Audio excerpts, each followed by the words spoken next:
क्या आपने कभी सोचा है, जब इंसान की मृत्यु होती है, तब वास्तव में खत्म क्या होता है, शरीर या आत्मा? जिस इंसान से हम कल तक बात कर रहे थे, उसका शरीर हमारे सामने होता है, लेकिन उसमें वह इंसान नहीं होता। तो फिर वह कहाँ चला गया? क्या मृत्यु के बाद आत्मा की कोई यात्रा होती है? क्या हमारे कर्म उसके साथ जाते हैं? और क्या भगवत गीता ने इस रहस्य का उत्तर दिया है? आज की इस वीडियो में हम इन्हीं सवालों को भगवत गीता में बताए गए विचारों के आधार पर सरल भाषा में समझेंगे। लेकिन वीडियो को अंत तक जरूर देखिए, क्योंकि अंत में हम उस बात पर आएंगे जो शायद मृत्यु को देखने का आपका नजरिया ही बदल दे। शरीर खत्म होता है, आत्मा नहीं। भगवत गीता के दूसरे अध्याय में श्री कृष्ण अर्जुन को आत्मा के स्वरूप के बारे में समझाते हैं। श्री कृष्ण बताते हैं कि आत्मा को न हथियार काट सकते हैं, न आग जला सकती है, न पानी भिगो सकता है और न हवा सुखा सकती है। इसका अर्थ यह है कि शरीर नश्वर है, लेकिन आत्मा को नष्ट होने वाली वस्तु के रूप में नहीं बताया गया है। शरीर बदलता रहता है। बचपन का शरीर अलग था, युवावस्था का शरीर अलग है, बुढ़ापे में शरीर फिर बदल जाता है। लेकिन इन सभी अवस्थाओं में हमें अपने भीतर एक निरंतरता महसूस होती है। गीता इसी बात को आगे बढ़ाते हुए शरीर और आत्मा के बीच अंतर समझाती है। मृत्यु वास्तव में क्या है? हम आम तौर पर मृत्यु को जीवन का अंत मानते हैं, लेकिन गीता का दृष्टिकोण इससे अलग है। श्री कृष्ण अर्जुन से कहते हैं कि जैसे मनुष्य पुराने वस्त्रों को छोड़कर नए वस्त्र धारण करता है, उसी प्रकार आत्मा पुराने शरीर को छोड़कर नया शरीर धारण करती है। यहां एक महत्वपूर्ण बात समझना जरूरी है। यह धार्मिक दर्शन की व्याख्या है, वैज्ञानिक रूप से प्रमाणित तथ्य नहीं। गीता हमें मृत्यु को केवल अंत के रूप में देखने के बजाय शरीर और आत्मा के अंतर को समझने का दृष्टिकोण देती है। फिर मृत्यु के बाद आत्मा के साथ क्या होता है? इस सवाल का एक ऐसा निश्चित उत्तर देना उचित नहीं होगा कि हर आत्मा के साथ बिल्कुल एक ही प्रक्रिया होती है। लेकिन गीता और भारतीय आध्यात्मिक परंपरा में कर्म को बहुत महत्वपूर्ण माना गया है। मनुष्य अपने जीवन में जो कर्म करता है, उसके परिणामों की बात गीता बार बार करती है। हमारे कर्म केवल बाहर की दुनिया को प्रभावित नहीं करते, वे हमारे विचारों, आदतों और स्वभाव को भी प्रभावित करते हैं। इसीलिए गीता हमें केवल परिणाम की चिंता करने के बजाय अपने कर्म को सही रखने की शिक्षा देती है। क्या हमारे कर्म मृत्यु के बाद भी काम आते हैं? यही इस विषय का सबसे गहरा हिस्सा है। हम जिंदगी में धन कमाते हैं, घर बनाते हैं, नाम कमाते हैं, लेकिन मृत्यु के समय इनमें से कुछ भी हमारे साथ नहीं जाता। फिर क्या जाता है? गीता के कर्म सिद्धांत के अनुसार कर्मों के फल से बचना संभव नहीं माना गया है।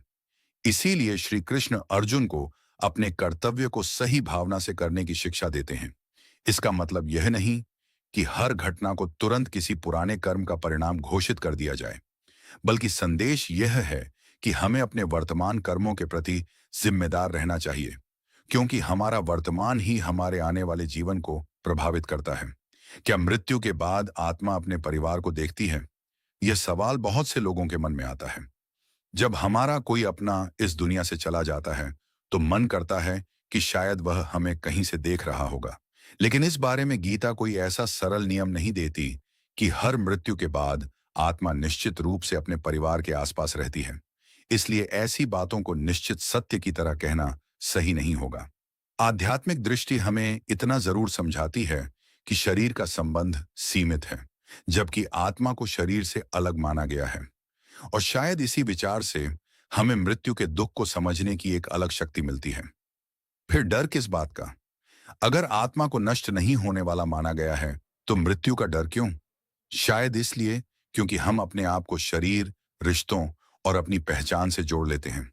हम कहते हैं, यह मेरा घर है, यह मेरा परिवार है, यह मेरा शरीर है, यह मेरा जीवन है।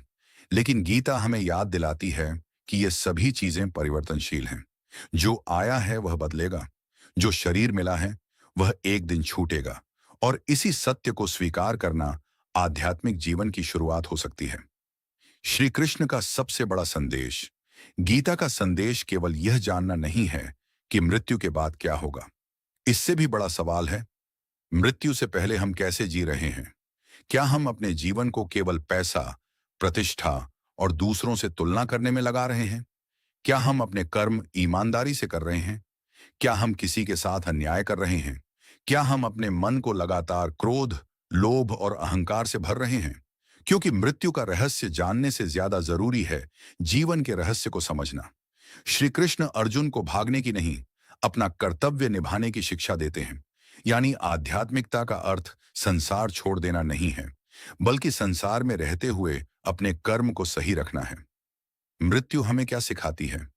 मृत्यु हमें याद दिलाती है कि समय बहुत मूल्यवान है। जिस बात पर आज हम घंटों परेशान हैं, हो सकता है कुछ साल बाद वही बात हमारे लिए बिल्कुल मायने न रखे। जिस इंसान से हम आज नाराज हैं, पता नहीं कल वह हमारे साथ हो या ना हो। इसलिए जब तक जीवन है, प्रेम कीजिए, क्षमा कीजिए, अपने माता पिता और अपनों की कद्र कीजिए, अपने कर्म ईमानदारी से कीजिए, और सबसे जरूरी, अपने भीतर के अहंकार को थोड़ा कम कीजिए। क्योंकि अंत में हम अपने साथ अपना पद, पैसा या प्रसिद्धि नहीं ले जाते। हम अपने जीवन को जिस तरह जीते हैं, वही सबसे महत्वपूर्ण बन जाता है। अंतिम बात तो क्या, मृत्यु के बाद आत्मा के साथ क्या होता है? भगवत गीता के अनुसार आत्मा को नष्ट होने वाली वस्तु नहीं माना गया है। शरीर बदलता है, लेकिन आत्मा को उससे अलग और अविनाशी बताया गया है।